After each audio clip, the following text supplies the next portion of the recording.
about the decision to bring Junior in and how that went down.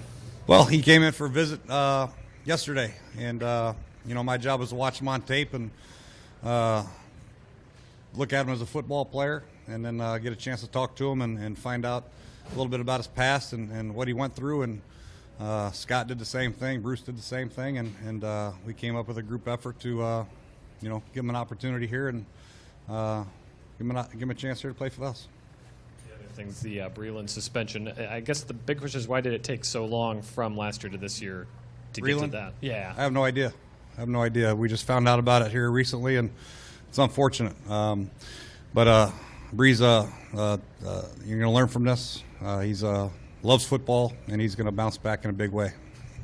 You guys talked about, and Scott's talked about it, building with character guys. What did Junior say to put you guys' minds at ease, and what do you say to the criticism that, character goes out the window when it comes to talent? Yeah, well, that's not necessarily true. We have a strong locker room. I've said that before. We have great leadership. You talk about all the guys that have worked very closely with the Redskins Foundation, all the work that they've done. Bring a guy like this in who's had maybe a checkered past, so to speak. We feel like the locker room that we have is strong enough that we can help him out. And talking to Junior, he's was very thankful for the opportunity New Orleans gave him. Very remorse about what happened. Disappointed to be in a situation he was in, and was really excited about a second chance and wanted to do everything he could to get that second chance, and told us that he would do everything in his power to make sure we wouldn't regret it. And all we can go by is what we think and our gut feeling, and that's what we did. Jay, is it safe to say that Junior will start opposite Ryan Kerrigan at outside linebacker, and what does that mean for Trent Murphy and for Preston Smith? But it doesn't mean anything right now. We're going to work with the guys we have here. Junior's going to get an opportunity here shortly, but Trent's had excellent OTAs. Junior is a specialized pass rushing person, which we need some more pressure. Last year when Brian Arakpo got hurt, and then Ryan had some issues with some injuries, and then Trent Murphy got hurt. Jackson Jeffcoat got some time. Some other guys got some time, so we added some more depth to our pass rushing. But as far as who's going to start, we'll let camp and preseason games determine that. But I know that Junior's played very good football. He's been to the Pro Bowl. He's got a lot of sacks in his career, a lot of pressures, very disruptive defensive end, and can only help us in that regard. But he's still got to go out here and earn his right, earn his stripes. Right here in the back, Coach, you mentioned that it's your job to evaluate him as a football player. You had a little bit of a talk with him about his past and things he went through. Who ultimately decides whether or not you want to invest in him as a character guy, and whatever he's done in the past is not going to affect what he's done on the field, so that you can then evaluate him as a football player? Well, it starts up top with Bruce and Scott and myself, and we all three came to the same conclusion. Like I said before, all the decisions we make are as a group. It's all three of us together. We decided to take a chance and give him an opportunity. Jay, are you concerned that he may be suspended? There's a concern there. We'll have to wait and see. The league is going to do their due diligence and make their decision, just like they did with Breland. And whatever the punishment is, we'll live with it, and then we'll respect that. And I know Junior will too, and we'll have to wait. But right now we signed a very good football player who we think is going to help us, and we'll go from there. Jay, given how quick this process happened over here on given how quick this process happened, how much did you reach out to other people in the league about Junior in terms of, I did. That's something you have to ask Scott and Bruce. Okay. I did not. I basically watched the football side of him. Just to clarify real quick, will he practice today? No.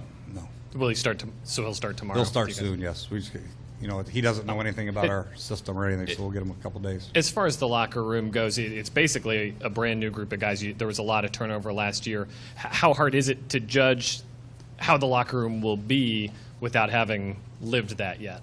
Yeah, well, we were 4-12 last year, and I think the guys that we brought back from last year and the guys that we added, I feel very confident in our locker room. And I know that there are some guys on our team that know him quite well, and I've talked to them about him, and they don't think there's any issue whatsoever. So we have a very good group of guys here, and I'm not concerned one iota, from the offense, defense, special team type of guys.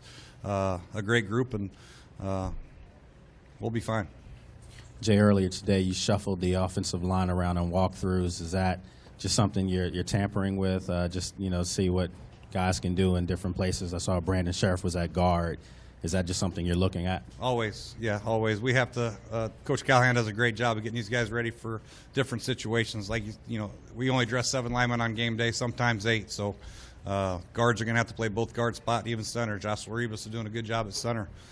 Tackles might have to move inside. We have to look at guys at different spots in order to learn this system to the best of your abilities. You need to know different positions and know exactly the combination blocks and how to do them in different spots. So Coach Callahan's doing a good job of getting these guys ready. It starts early. You can't just do it a day before a game. Say, okay, try guard here. You might have to play guard in a game. We have to prepare them now and get them ready, and we're doing that now. Jay, what kind of relationships do you have with Sean Payton, and do you consider reaching out to him since he had just coached Junior and went through a situation there? I like to draw my own conclusions about people. It's just the way I am. I don't like to predetermine anything based on where he's been or what he's done. I like to talk to people. I know a brief history about him, and then I'll draw my own conclusions. And that's the same thing Scott did and Bruce, and we'll just go from there. But I do know Sean a little bit. My brother, obviously, more so than I do, but I have not talked to him. What did you think? We didn't talk to you after yesterday's practice. What did you think of it the first day, with those guys back out there, and what do you want to see him improve on specifically today? Who's that? Just the group The whole practice group? yesterday. Oh, every aspect we need to improve on, obviously. But I thought it was a good first day. You're looking for your first day to be crisp and not have too many mental mistakes. And I thought, for the most part, we did a good job.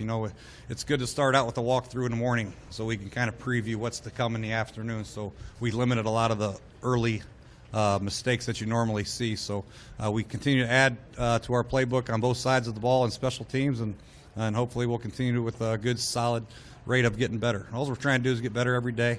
That's our motto around here, and we just got to continue to do it. Jay in the back. Given what you guys did to beef up the running back position in the offseason, what are you expecting from Alfred? And with Matt Jones, how much do you see him sort of pushing Alfred in that regard? Well, Alfred's our number one guy. There's no doubt about it. He's proven to be a durable back. It's the number one criteria for a back. You got to be durable, and he's as durable as they come. Very productive in his years here, and he's a guy. But if you want to run the ball, you want to commit to running the ball, you needed more than one back. And for 16 games in the division that we play, the games that we play, the difficultness of our schedule, you need 2, and sometimes 3, sometimes 4. So Matt's going to do a good job of spelling Alfred. When you take out Alfred, you bring in a fresh, big back like that. It's only beneficial to everybody. Hey, Jay, a month ago, Junior had that pectoral injury that he was evaluating whether to have surgery on or not. Where does he stand with that right now? Yes, he got an MRI with our doctors yesterday, and we feel good in his recovery. We'll see how quickly he can practice, but we think he'll be ready to go here quick. I think it's recovered pretty well. Jay, just knowing that Bashard's going to be out for the first game of the season, does that change how many reps he may receive in practice, if he's working with the first unit or not? Does his role change leading up? No, we're going to get him ready. It's a long season, and he's going to be a big part of our football team. But we also have to understand he's going to miss week 1. So as we get closer to that game, late in the preseason maybe, getting ready for Miami, we'll get the guys ready. But everybody right now is getting pretty much equal reps. Some are getting a little bit more than others. But it's a big loss for us because not only can he play inside at nickel, he can play outside, and he's a key member of our special teams. But we'll have to get somebody else ready. Luckily, we still have Amerson here who's going to do a good job. We got Culliver, we got D. Hall, obviously. We got Justin Rogers. We got Tevin Mitchell, who we drafted. So we got some other guys that'll have to step up. Yes, wanted to ask about Jamison Crowder. Have you seen anything just yesterday that's making you think there might be a place for him among the wide receivers? You've got so many good receivers, or is it mainly punt return where his best chance he's caught is? about 12 balls yesterday. Yeah, I've seen a lot, in OTAs and today or yesterday. He's done a great job. He's very smart. Went to Duke and, understands the passing game, understands route concepts, and got good, strong hands, very quick in and out of breaks. But he does have a role as a punt returner for sure. We got Andre Roberts, who's a very good slot. Ryan Grant's working in there also. So he's got to obviously earn the reps that he gets, and when he gets them, he's taking advantage of them. But we'll see. We got a long time to determine who our third is. Right now, Andre obviously has a firm grasp on it, but he will challenge him. All righty, thank you.